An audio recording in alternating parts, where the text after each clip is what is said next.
नमस्कार दोस्तों, मेरा नाम है पुष्पेंद्र और एक बार मैं फिर से स्वागत करता हूँ आपका अपने यूट्यूब चैनल यूपीपीएससी स्टूडेंट्स में। दोस्तों, जैसा कि आपको पता है कि यूपीपीएससी असिस्टेंट अकाउंटेंट में जो भी पिछले एग्जाम्स हुए हैं, सब एग्जाम्स में यूपीपीएससी ने एमएस ऑफिस से काफ़ी अच्छे क्वेश्चंस पूछे हैं और काफ़ी ज़्यादा संख्या में क्वेश्चंस पूछे गए हैं। तो इसका इंपॉर्टेंस एग्जाम में बहुत ज़्यादा है और इससे जुड़ी हुई जानकारी आपको पूरी लेना बहुत ज़रूरी बन जाता है यहाँ पे। क्योंकि 25 नंबर लाने के लिए आपको करीब-करीब 8 से 10 क्वेश्चन एमएस ऑफिस से कनेक्टेड क्वेश्चंस ही आ जाते हैं। तो इसलिए इसके लिए हम एमसीक्यूज़ हम यहाँ कर रहे हैं। और मैं कोशिश करूँगा कि अगर आपको ये वीडियो पसंद आती है, एमएस एमसीक्यू से जुड़ी, एमएस ऑफिस से जुड़ी, एमएस एक्सेल से जुड़ी, ये क्वेश्चंस का लेवल आपको ठीक लगता है या इससे आपको किसी भी तरह की कोई हेल्प मिलती है, तो हम इस सीरीज़ को कंटिन्यू रखेंगे। और चलिए शुरू करते हैं, क्योंकि आपके पास भी इस समय टाइम बहुत कम है, आपका एग्ज़ाम भी नज़दीक है और सिर्फ एमसीक्यू से क्या आपको हेल्प मिल सकती है, आप मुझे इस वीडियो को देखने के बाद बताइएगा। तो चलते हैं हम पहले क्वेश्चन्स की ओर दोस्तों, कि पहला क्वेश्चन है कि a dash is a grid with labelled column and rows. तो सिंपल सा इसका क्वेश्चंस का मतलब है कि कॉलम और रोज़ से जुड़ी जो यहाँ पे ऑप्शंस किससे कनेक्टेड है, यानी कि डायलॉग बॉक्स, वर्कशीट, क्लिपबोर्ड और टूलबार, इसमें से क्या सही ऑप्शंस है जो कि कॉलम और रोज़ से कनेक्टेड है। तो दोस्तों इसका सही आंसर होगा वर्कशीट। ठीक है? और नेक्स्ट क्वेश्चन है दोस्तों, द एक्टिव सेल। ये पूछ रहा है कि जो सेल होती है एक्सेल फाइल के अंदर, एक्सेल की वर्कशीट के अंदर जो एक एक्टिव सेल होती है, वो किस तरह से हाइलाइट होती है? ऑप्शन ए है कि defined by a bold border around the cell, यानी कि अ, जो एक सेल है उसके चारों तरफ एक बॉर्डर आ जाता है and receive the data the user enter. और जो एक्टिव सेल होगी वो उसमें जो यूजर अपना कोई डेटा एंटर करेगा वो उस सेल के अंदर करेगा। तो दोस्तों ये दोनों ही ऑप्शंस सही है। ठीक है? तो option D is the right answer और ये गलत है। ठीक है? ये यहाँ पे गलत हो जाता है क्योंकि इट इज फार्मूला बार, ये नहीं है। फार्मूला बार नहीं है, एक्टिव सेल जो है फार्मूला बार नहीं है। देन नेक्स्ट क्वेश्चन है दोस्तों, नेक्स्ट क्वेश्चन है which function is used to calculate depreciation rate of return future values and loan payments amount. दोस्तों ये जितने भी यहाँ पे कैलकुलेशंस के लिए फॉर्मूले थे, depreciation rate of return, future value, loan payments, ये सब जुड़े हुए हैं फाइनेंशियल फॉर्मूले से। ठीक है? तो यहाँ पे बात हो रही है देन फाइनेंशियल फॉर्मूले से। तो इसका आंसर होगा ऑप्शन सी, फाइनेंशियल फॉर्मूले। नेक्स्ट दोस्तों चलते हैं नेक्स्ट क्वेश्चन पे। दोस्तों नेक्स्ट क्वेश्चन है कि B7 टू B9 इंडिकेट्स। ये क्या इंडिकेट करता है? B7 सेमीकोलन B9 क्या इंडिकेट करता है? ऑप्शन है B7 and cell B9 only, B7 through B9, cell B8 only and none of the above. दोस्तों जब हम ये एक रेफरेंस रेंज है B7 टू B9, यानी हमने इस एरिया को सेलेक्ट किया, इस रेंज को सेलेक्ट किया, तो इसका मतलब होता है कि सेल B7 से लेके B9 तक के बीच की जितने भी सेल्स हैं वो सब इसमें आ जाएंगे। ठीक है? तो इसका आंसर होगा option B, B7 through B9। Next question है दोस्तों 104, the cancel and enter buttons appear in the title bar, formula bar, menu bar and sheet tab. बताइए दोस्तों इसका क्या आंसर हो सकता है? दोस्तों इसका आंसर होगा आपका ऑप्शन बी।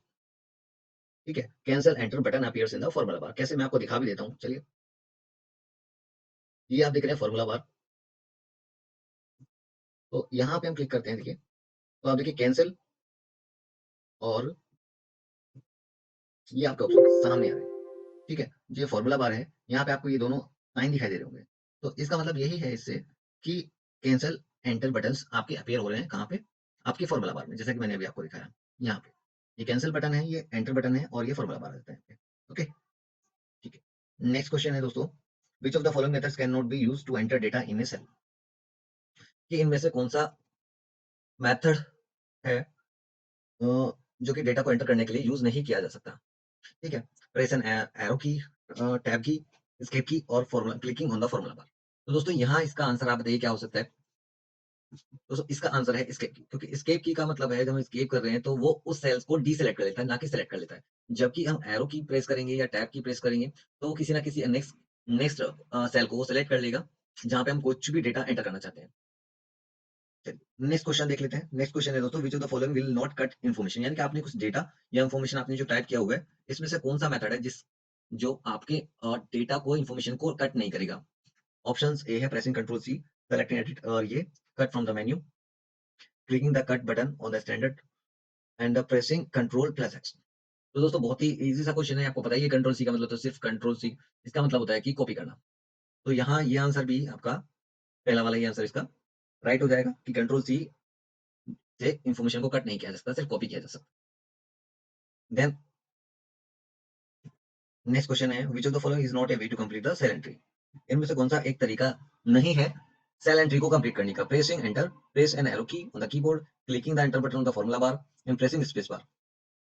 तो दोस्तों जब एंटर करते हैं तो वो सेल की एंट्री को कंप्लीट करके नेक्स्ट सेल में अ, आपका मूव हो जाता है। आप की एरो की दबाते हैं तब भी ये नेक्स्ट में आपका नेक्स्ट आपका हो जाएगा और एंटर बटन आप दबाएँगे फॉर्मूला बार पे, देन आपको फिर ऐसे ही देन ये भी आपका नहीं होगा, लेकिन प्रेसिंग स्पेस बार, स्पेस आप दबाने से आप सेल की एंट्री को कंप्लीट नहीं कर पाएँगे, तब भी आप उसमें लिख सकते हैं। तो इसका आंसर होगा दोस्तों pressing space bar. Okay, next question है you can activate a cell by, आप किसी सेल को एक्टिवेट करने के लिए क्या करेंगे? टैब की प्रेस करेंगे, क्लिक करेंगे सेल को, प्रेसिंग एन एरो की या ऑल ऑफ द अबव? दोस्तों जब टैब पे प्रेस करेंगे तो वो सेल एक्टिवेट नहीं होगी, वो नेक्स्ट सेल को में ये आपका पहुँच जाएगा। और clicking the cell, pressing an arrow key भी आप दबाते हैं तो वो फर्स्ट जिस सेल में आप काम कर रहे हैं उस सेल से नेक्स्ट सेल में आपका डेटा एंटर करने के लिए मूव हो जाएगा। ठीक है? तो इसका दोस्तों आंसर होगा आपका ऑप्शंस डी। अ, ओके, एक्टिवेट की बात कर रहा है। मैंने सोचा कि वो कह रहा है कि एडिटिंग की बात। देखिए एडिटिंग अगर ये पूछता तो क्लिकिंग द सेल इसका आंसर आएगा। क्या अगर आप सिर्फ़ एक सेल पे आप काम कर रहे हैं, मैं आपको दिखा देता हूँ कि सपोज़ आपका ये सेल है। यहाँ पे मैंने लिख देता हूँ मैं कुछ यूपीपीसीएल एस्पिरेंट्स, ठीक है? अगर मुझे इस सेल में एडिट करना होगा तो मैं यहाँ क्लिक करूँगा, सिर्फ क्लिकिंग करूँगा। देन क्लिकिंग करने के बाद मैं इसको इसमें कुछ भी एडिट कर सकता हूँ, ठीक है? लेकिन अगर वो कह रहा है कि अगर मुझे कोई सेल एक्टिवेट करनी है, तो उसके लिए दोनों ही ऑप्शंस हैं। अगर मैं एंटर दबाऊँगा तो नेक्स्ट सेल वो एक्टिवेट हो गई, अगर मैं टैब दबाऊँगा तो भी नेक्स्ट सेल आपका एक्टिवेट हो गया। And what was the other options? Pressing the arrow हो गया, प्रेसिंग द टैब की हो गया और क्लिकिंग द सेल हो गया। और या मैं इस पे क्लिक करूँगा सेल पे, ठीक है? तो तीनों ही मेथड हो गए जो हम किसी सेल को एक्टिवेट कर सकते हैं। तो ऑल ऑफ द अबव ही इसका सही आंसर होगा। टेक्स्ट फ़ॉर्मूलाज़, दोस्तों टेक्स्ट फ़ॉर्मूलाज़ क्या होता है? ये क्वेश्चन है कि टेक्स्ट फ़ॉर्मूलाज़ क्या होता है? दोस्तों टेक्स्ट फ़ॉर्मूलाज़ का मैं आपको दिखा देता हूँ कि टेक्स्ट में फ़ॉर्मूला एक्चुअल में क्या है। तो दोस्तों देखिए ये है टेक्स्ट फ़ॉर्मूला जिसकी अभी हम इस क्वेश्चन में बात कर रहे हैं कि टेक्स्ट फ़ॉर्मूला क्या है। टेक्स्ट फ़ॉर्मूला का मतलब है कि जिसमें आपको फ़ॉर्मूले में टेक्स्ट भी ले ले और आपके न्यूमेरिकल वैल्यूज़ की कैलकुलेशंस भी वो आंसर में दे दे। तो जैसा कि आप यहाँ फ़ॉर्मूला बार में दे रहे हैं तो कि किस तरह से इन्होंने ये टेक्स्ट को फ़ॉर्मूले में ऐड किया है। तो क्वेश्चन क्या था दोस्तों हम क्योंकि ज़्यादा टाइम ना हो तो मैं शॉर्ट में इसको आपको बताना चाह रहा हूँ कि टेक्स्ट फ़ॉर्मूला पे क्या क्वेश्चन है। तो दोस्तों टेक्स्ट फ़ॉर्मूलाज़ जो यहाँ आंसर इसका होगा, इसका आंसर है सी कॉनकैटिनेट एंड मैनिपुलेट टेक्स्ट। यानी कॉनकैटिनेट से मतलब होता है कि आपकी 3 सेल्स में सपोज़ करो हमने 3 टेक्स्ट अलग-अलग लिख दिए। सपोज़ करिए मेरा नाम पुष्पेंद्र प्रकाश अग्रवाल है, फॉर एग्ज़ाम्पल। तो मैं सेल A1 में लिखूँगा पुष्पेंद्र, B में प्रकाश और C1 में अग्रवाल। उसके आगे मैं कॉनकैटिनेट का एक फ़ॉर्मूला इनपुट करूँगा और उस फ़ॉर्मूले से मैं तीनों सेल्स का रेफरेंस देते हुए मैं तीनों को मर्ज कर दूँगा। मेरा नाम एक साथ एक D1 सेल्स में आ जाएगा। साथ में मैं उसमें मैनिपुलेट करना चाहता हूँ कि उसमें वैल्यूज़ भी ऐड हो जाएँ। कि मेरी कितनी मंथली सैलरी पर डे का के हिसाब से कितनी सैलरी बनती है, तो मैं उसमें एंटर करके फाइनली आउटपुट निकाल सकता हूँ कि Pushpendra Prakash Agarwal salary monthly salary is this. ठीक है? तो ये टेक्स्ट फ़ॉर्मूलाज़ बेस्ड हैं अल्फ़ाबेट आई मीन्स के वर्ड्स पे और साथ में वैल्यूज़ पे। ठीक है? देन नेक्स्ट क्वेश्चन है how do you insert a row? दोस्तों आपको पता ही है इंसर्ट रो इंसर्ट करने का क्या तरीका है, तो right click the row heading where you want to insert the new row and select insert from the shortcut menu. Select the row heading where you want to insert the new row and select edit row. तो edit जहाँ गया edit का तो कोई काम ही नहीं दोस्तों। Then select the row heading where you want to insert the new row and click the insert row button on the standard और स्टैंडर्ड टूलबार। ये स्टैंडर्ड टूलबार में भी इससे कोई इसका कोई मतलब नहीं बैठता। तो दोस्तों इसका आंसर देख लेते हैं आंसर ए। ए आंसर इसका बिल्कुल ठीक होगा क्योंकि जहाँ भी आपको इंसर्ट करनी है वहाँ आपका आप राइट क्लिक करके इंसर्ट कर लेंगे। ठीक है? शॉर्टकट मेन्यू से। देन नेक्स्ट क्वेश्चन है दोस्तों कि which of the following is not a basic step in creating worksheet. एक वर्कशीट बनाने के लिए कौन सा एक बेसिक स्टेप नहीं है? Save workbook, modify the worksheet, enter text and data, copy the worksheet. तो दोस्तों यहाँ पे इसका आंसर होगा D copy the worksheet. Copy को वर्कशीट को कॉपी करना तो सिर्फ एक कॉपी हो गया जो कि आपका एक नई फाइल पूरी उसी की कॉपी आपने बनाना है क्योंकि उसमें आपको ये स्टेप्स नहीं फॉलो करने पड़ेंगे। लेकिन ये सेव करना, मॉडिफाई करना वर्कशीट को या एंटर करना टेक्स्ट एंड डेटा, वो भी एक वर्कशीट को क्रिएट करने का एक बेसिक स्टेप है। तो आंसर इसका दोस्तों हो जाएगा D. D is not a basic step in creating a worksheet. Then दोस्तों नेक्स्ट क्वेश्चन है कि how do you select an entire column? एक एंटायर कॉलम आपको सेलेक्ट करना है, तो आप क्या करेंगे? Select edit, select column from the menu and click the hold down the shift key as you click anywhere in the column. तो दोस्तों इसका आंसर देखिए ऑप्शंस है भी।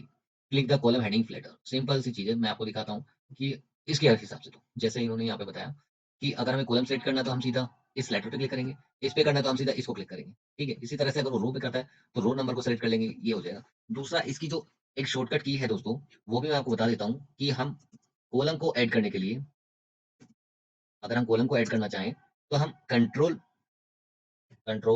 प्लस स्पेस का यूज करते हैं इसके लिए कॉलम और साथ में मैं बताऊं आपको शिफ्ट और स्पेस हम दबाते हैं तो आपका रो सेलेक्ट हो जाती है। ठीक है? तो ये दोनों चीजें और आप याद रखिएगा, कई बार पूछ ली जाती हैं। ठीक है? तो सिंपल सा तरीका तो वैसे यही है कि आप लेटर से क्लिक करिए, आपको पूरा कॉलम कॉलम सेलेक्ट हो जाता है। किसी रो के रो नंबर को सेलेक्ट कीजिए, वो रो सेलेक्ट हो जाए। लेकिन शॉर्टकट की से अगर पूछता है वहाँ पे, तो आप कहीं भी अगर रो सेलेक्ट करनी है तो इस रो 11 के किसी भी सेल में जाके सेल को सेलेक्ट कीजिए। साथ में आप शिफ्ट और स्पेस दबाइए, आपकी रो सेलेक्ट हो जाएगी। और यहाँ कॉलम को सेलेक्ट करने के लिए किसी कॉलम की निचली सेल में आप सेल सेलेक्ट कीजिए और कंट्रोल प्लस स्पेस आप दबाएँगे, आपका सेलेक्ट हो। ठीक है दोस्तों? तो नेक्स्ट क्वेश्चन पे चलते हैं, how can you print 3 copies of a workbook? तो दोस्तों इसका आंसर होगा select 5 properties from the menu and type 3 in the copies to printers. Print from the menu, type 3 in the number of copies, copies 3 in copies. तो I think इसका पहला ही होना चाहिए। देख लेते हैं इसका आंसर। अ, इसका दोस्तों सेलेक्ट फाइल प्रिंट, अच्छा प्रॉपर्टीज नहीं, सॉरी प्रॉपर्टीज नहीं होगा, प्रिंट होगा। क्योंकि हम सीधा सेलेक्ट फाइल करके प्रिंट की कमांड देते हैं, ना कि प्रॉपर्टीज में देखते हैं। तो इसका आंसर बी होगा।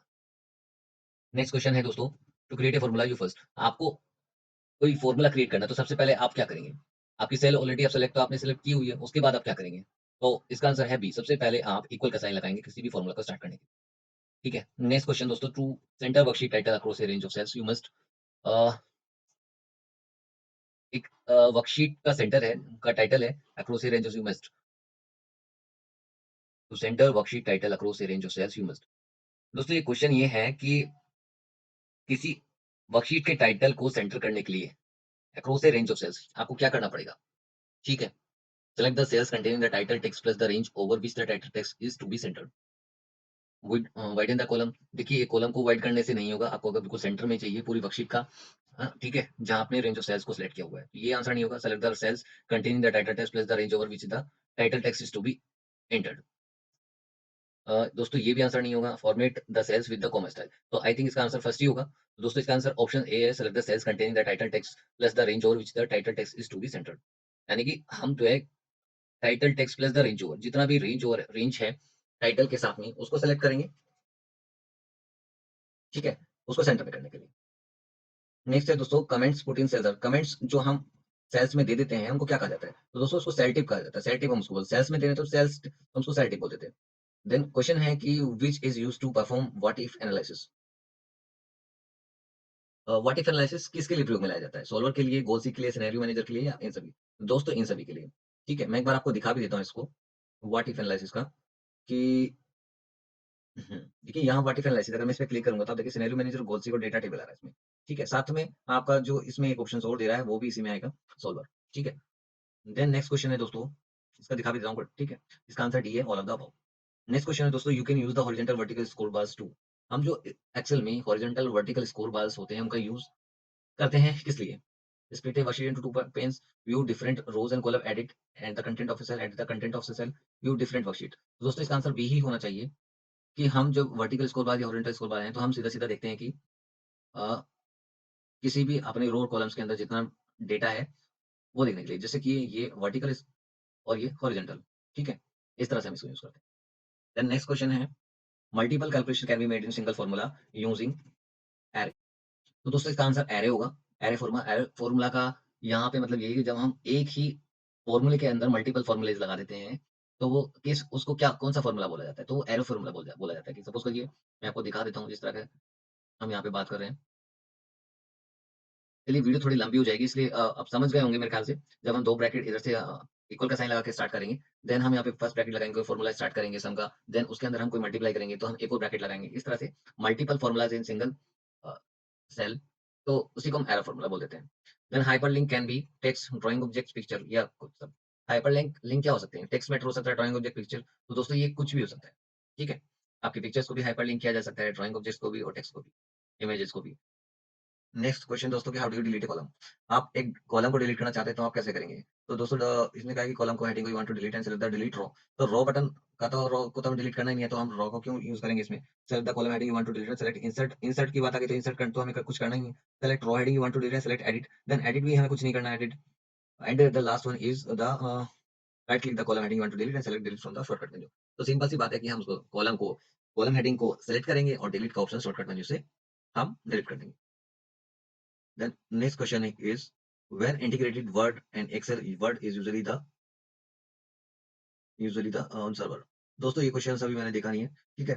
तो अभी दोस्तों इस वीडियो में अभी हम इतने ही क्वेश्चंस करते हैं। फिर भी अगर आपको चाहिए तो मैं क्वेश्चंस अभी चलिए 30 तक क्वेश्चन को कर लेते हैं। When integrating Word and Excel, Word is usually the destination client, both BMC.